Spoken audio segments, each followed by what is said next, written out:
My name is Guillaume de Zwirek. I am one of the co-founders and the CEO of Well. I'm really pleased to be joined by Kristina Lee today, who runs strategic partnerships for Uber Health. I've been really excited about Uber as a platform for healthcare. We do a lot of business with large health systems, with community clinics, with FQHCs, and there's a big problem, and Kristina will talk about this, of patients not showing up to their appointments, and a lot of it has to do with transportation. And we've seen this with several of our clients. This integration, this relationship, sorry, go back one slide if you don't mind. This relationship came out of needs that were brought up by our clients, and so I would love if you wouldn't mind introducing yourself and telling us a bit more about Uber.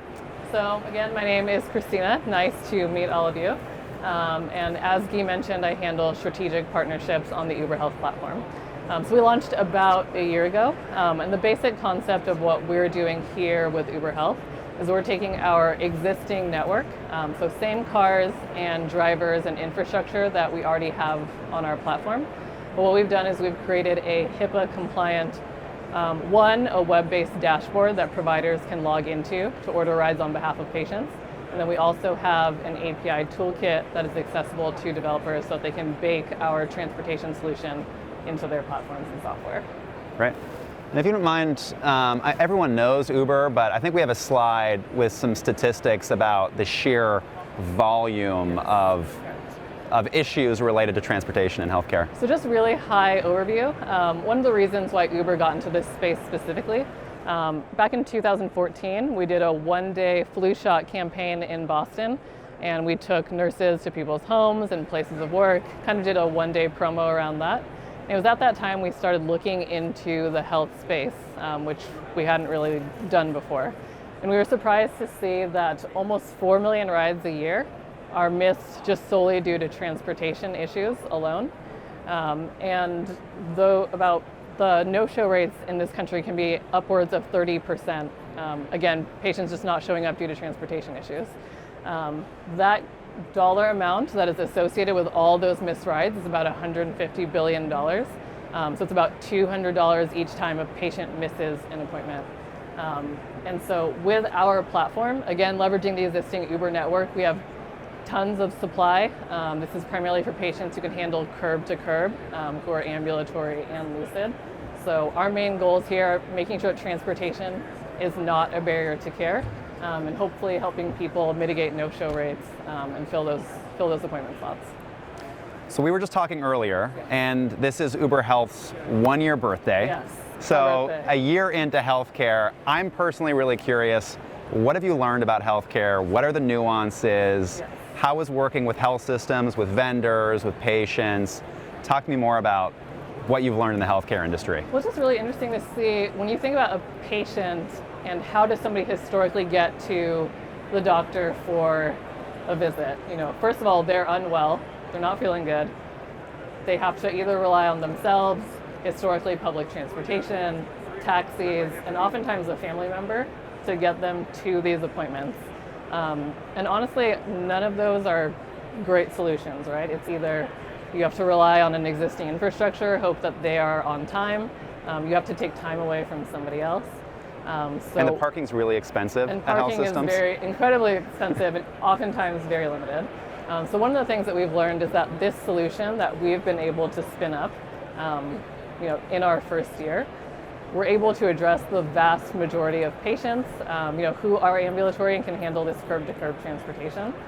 So working with, we've had over 1,000 people via self-sign-up come onto the platform just in the first year alone.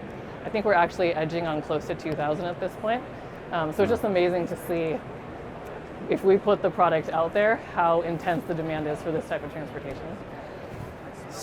We already talked a bit about kind of what's going on in the market that's driving the need for transportation. How have you seen health systems adopt the Uber technology? What does it look like today? What is the experience like as a patient? So like I mentioned before, one, we have a basic software solution, a fully built out dashboard. Yep. So what that looks like is a provider will go to our website, log in with their email and password, and from there they can manually type in and order a ride for their patients, which is a great solution, and they can get up and running right at this moment. But we also have the API, as you're very well familiar with, and hopefully moving to more towards more of an automated solution for that. Yeah. So we've seen health systems both adopt the dashboard technology just to get up and running very quickly. We've also seen that people want a more automated solution, something that's less manual and more reliable. So we have both options going on right now. And health systems are usually starting with the dashboard and moving towards Yeah. a more custom solution. And this is kind of how this relationship came to be. As some of you know, we have a communication platform that helps manage the interactions between patients and staff around the point of care. So it's typically outpatient, ambulatory, outside of the four walls of the clinic. I need help rescheduling my appointment. I need to know if I can start fasting or if I'm allowed to keep eating. What was that prescription again that I needed to get refilled? So those sorts of questions. And we were seeing a lot of, hey, I need to reschedule, I need to cancel, I can't make it. And the natural follow-up question is, well, when can I get you back in, and why can't you make it? And transportation comes up pretty frequently. Absolutely. So this was obviously fantastic that you've invested in these APIs, timely for us being a year in. And I'm really excited about some of the workflow that we've been able to create. And I actually have Thor Clark here. Thor is the CTO of Well. So his engineering team has been responsible, in addition to some of your kind of partners on the API side, in creating a workflow for Well. So if you don't mind, I'd love for Thor to walk us through the workflow that we created and that we hope to be deploying in the next few weeks, months with some mutual customers. Great. Thanks, Guy. So as Kristina said, really much more effectively than I could, there are a lot of transportation challenges in the healthcare space. We work with a number of very large healthcare organizations that face transportation problems with a variety of population groups, underserved, elderly, and really just anyone who's looking to be able to get to their appointment on time. People miss appointments. That can cause a lot of challenges for the healthcare organization, both from a quality standpoint in terms of care delivered, and also just ultimately from an outcomes perspective. So what we've done with this integration is we took the API, which Kristina's team has really been fantastic in terms of supporting us and putting that all together. We've also taken the healthcare organization's platform, their EMR and their other data sources. We brought those two things together in Well, and we've integrated those into the Well platform, which is our bi-directional communication platform, with an automated component. And I'm just going to briefly walk through that for Guy as a patient who is looking for a way to get to his next appointment. So to go along that storyline, I am one of the 30% of patients who is about to cancel my appointment. Now I'm going to skip over the whole cancellation question and just go straight to saying, I need help, I need a ride to my appointment. Can you help? So I'll just keep it really short. Hi, I need a ride to my appointment. So what I've done at this juncture is I've actually texted in to Dr. Jones's office. So that phone number is actually Dr. Jones' existing phone number, 1-800-Dr. Jones. If it was a health system, a Cedars-Sinai, Houston Methodist, this would be the existing phone number that they're getting calls from or that they're getting their reminders and other communications through. And then I'll let you continue the narrative from here. Yeah, absolutely. I'll just go ahead on the left-hand side there with Guy's process. So our system's automatically responded to Guy, and Guy can just respond directly to that query.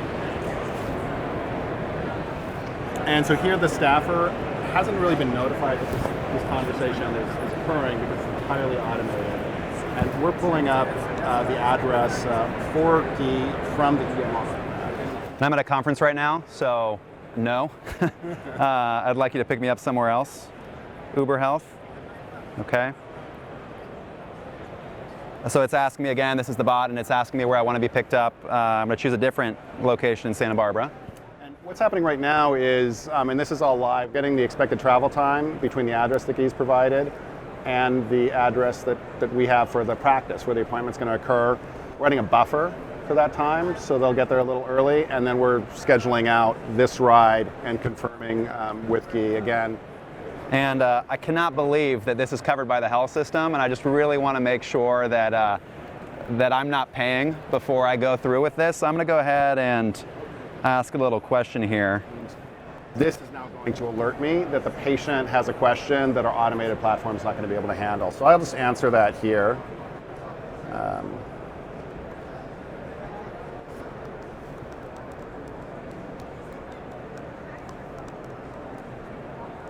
We'll say that, and then I'll just drop them back into the automated workflow.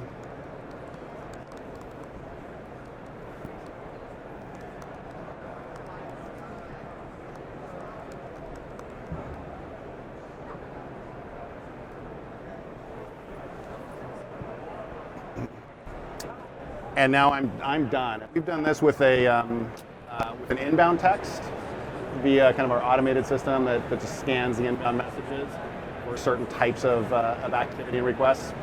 We can also schedule this, so we can allow our large healthcare organizations to create a patient profile and then configure that our automated appointment reminder and alerting system to automatically offer Uber rides to patients that match that particular profile 2 days before, 2 weeks before, kind of whatever the organization determines is the right time frame. So hypothetically, if a patient was prone to missing their appointments, you could offer a ride preemptively and say, hey, we're looking forward to seeing you in 2 days. Do you need help getting to your appointment? And trigger this entire workflow and schedule a ride a couple days before, fully automated. If the patient goes out of the chatbot queue, it goes to a live agent. The live agents who staff well are the same agents who answer the phone today, so they'd be the same agents who are answering phone calls and potentially ordering rides in the dashboard. And that's the integration. So, Kristina, I guess the last, not burning, but the last big question for me is, how do you anticipate patients leveraging ride-hailing technology, like Uber Health specifically, going into the future, and what are the applications of some of the automated workflow that we've designed together for our clients today? So I think that there is a lot of potential, especially leveraging SMS-based texting platforms like this. So one of the things that we've noticed, we do a lot of testing and pilots at Uber Health. So texting with SMS, testing to see how do patients respond to call notifications, like all these different types of ways that we can engage with patients and see how can we get them to interact with the platform, engage with their health, actually get a ride and actually get to the appointment. And so what we've seen is that we have partners who have used call centers, who have used text-based notifications, and there's a very clear difference in who is actually taking the ride and getting to their care when you compare a traditional call appointment reminder and something that is more tech-savvy, text-based, automated. I mean, like the data is there to support it, and I definitely suggest everybody run their own tests so that they can see what exactly that looks like. But the consistency in the automation just makes it easier for patients, makes it easier for providers, and ultimately I think leads to better results. Yeah. So what are your goals a year from now? Oh my second goodness. Birthday. A year from HIMSS. now.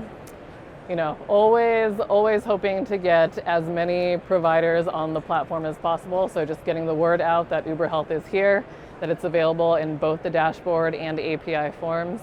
And honestly, perhaps leveraging the power of our platform. So as I'm sure everybody knows, Uber Eats is the second most successful product that Uber has had to date. So perhaps maybe being creative and seeing how we can leverage other parts of our business, how we can work with other partners to be creative. So I would say getting more people on board and getting creative and finding more solutions to more problems. Are we going to see Uber Eats inpatient? Because I'd really love to get away from hospital food. I would love to see that too. So we'll see. TBD. Well, thank you very much.